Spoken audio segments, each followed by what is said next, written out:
Préambule sur Tartaria, un monde uni.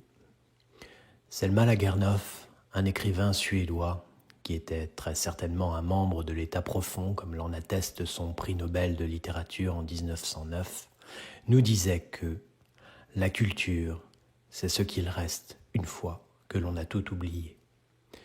C'est avec l'idée d'oublier que vous avez des connaissances que vous devez aborder ces nouveaux récits audio de déprogrammation que nous vous proposons. Contrairement aux épisodes précédents où l'ouverture d'esprit liée à votre imaginaire était les vertus cardinales pour accepter ce que nous vous narrions, cette fois, c'est en fermant votre esprit aux jalons historiques que les fausses élites ont construits pour que vous consentiez à valider leur version de l'histoire qu'il va falloir se diriger. L'histoire que nous connaissons de notre monde est totalement fausse. Dans cette histoire avec laquelle nous avons tous grandi, les réalités sont devenues des mythes et les mythes des réalités. Cette fausse histoire, comme toujours, n'a pour but que d'orienter et de soumettre les populations en fonction des besoins inhérents des élites. À aucun moment, l'histoire qui nous a été contée a eu pour but de nous transmettre le célèbre devoir de mémoire.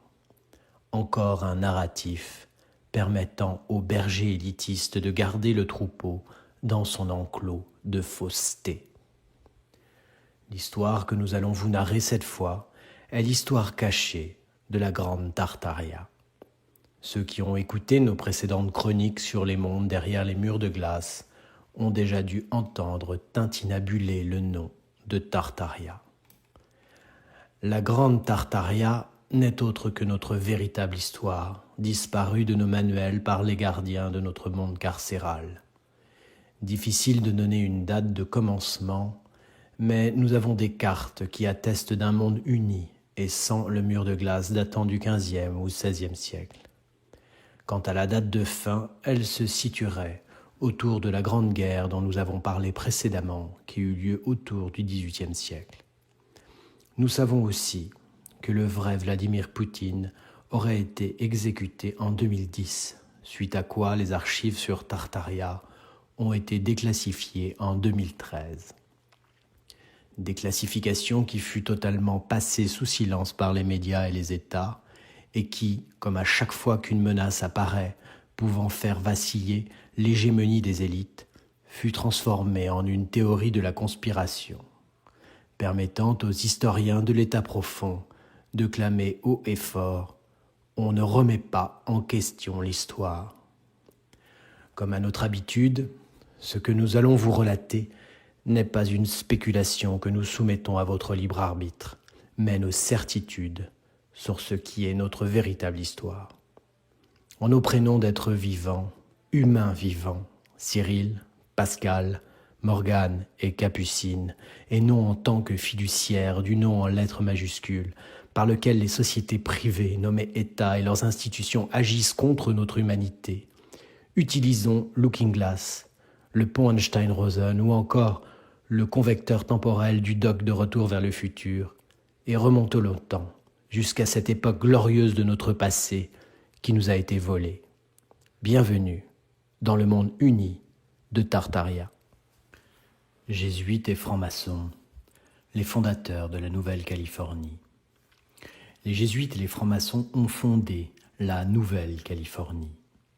Au cours de l'hiver 1840, la Western Immigration Society a été fondée dans le Missouri avec 500 personnes qui s'engageaient à se rendre dans l'ouest de la Californie du Mexique. Parmi les membres figurent Baldridge, Barnett, Barthelson, Bidwell et Nye.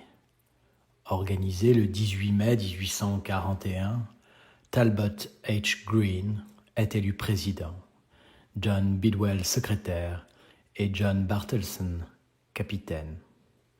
Le groupe rejoint le groupe de missionnaires jésuites du père Pierre-Jean de Smet, dirigé par Thomas F. Fitzpatrick, en direction de l'ouest, à travers South Pass, le long de la piste de l'Orégo. Cette piste leur fait passer par Courthouse et Jail Rocks, Chimney Rock, Scotts Bluff, Fort Laramie et Independence Rock. Le groupe Barthelson Bidwell se sépare de Fitzpatrick et du groupe de missionnaires à Soda Springs le 11 août. Il y a 152 ans, le frère franc-maçon Peter Larson a conduit 12 chariots du Missouri à la Californie en forgeant la traîtresse et désormais tristement célèbre Piste Lassen. Après des mois d'épreuves, il réussit à amener de nouveaux colons à Benton City, la communauté la plus au nord de l'État. Le 23 novembre 1848, Levi Stowell est nommé maître de la nouvelle loge et le 15 novembre 1849, la loge est officiellement organisée en vertu de la charte. Après avoir satisfait aux exigences de la Grande Loge de Californie, la Sacramento Lodge numéro 40 a reçu sa charte le 6 mai 1854 et s'est vue attribuer le numéro 40, signifiant qu'elle était la 40e loge de francs-maçons libres et acceptés à recevoir sa charte dans l'État de Californie. La Fayette Lodge numéro 126 a reçu sa charte de la Grande Loge de Californie le 13 mai 1858. Elle est située à Sébastopol en Californie. À l'origine, une communauté agricole au nord de San Francisco. Jusqu'à aujourd'hui, la loge Lafayette maintient les traditions d'une communauté de petites villes. Le jésuite Joseph Justus Scaliger, 1540-1609, principal architecte de la falsification de l'histoire moderne. Joseph Scaliger était un chef religieux et un érudit jésuite français connu pour avoir élargi la notion d'histoire classique de l'histoire grecque et romaine ancienne à l'histoire perse, babylonienne, juive et égyptienne ancienne. En 1601, Gaspard Siopius, alors au service des jésuites, a publié son Scaliger Hypobolimaum, le Scaliger suppositif, un volume in-quarto de plus de 400 pages. L'auteur prétend y révéler 500 mensonges dans l'épistolat de Vestutate de Scaliger. La pression de la chronologie scaliégérienne et toutes ces bizarreries amènent les historiens à la conclusion que le Moyen-Âge est l'époque où toute idée de conséquences chronologiques s'est perdue. Moine avec croix et Thurible aux funérailles d'Alexandre le Grand, Catilina assistant à la messe, Orphée devient le contemporain d'Énée, Sardanapale un roi grec et Julien l'Apostat un aumônier du pape. Tout acquiert une teinte de fantaisie dans ce monde, ce qui rend l'historien moderne très perplexe. Les anachronismes les plus flagrants et les fantaisies les plus étranges coexistent pacifiquement.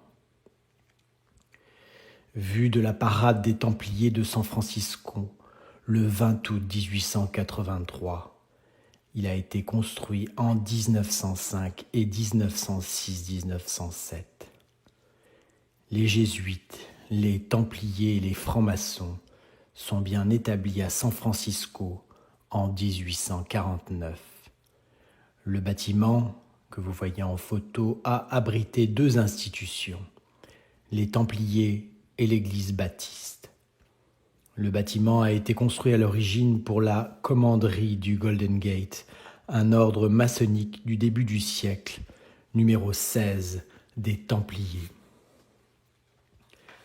Voici des photos du temple maçonnique de San Francisco.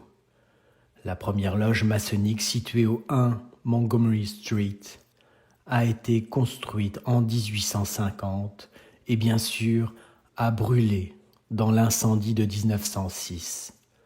En 1911, la Masonic Temple Association a posé une pierre angulaire de 12 tonnes, la plus grande jamais posée en Californie à l'époque, pour le nouveau bâtiment. 2 ans plus tard, un grand défilé de 8000 maçons avec des templiers à cheval marque l'inauguration du nouveau bâtiment.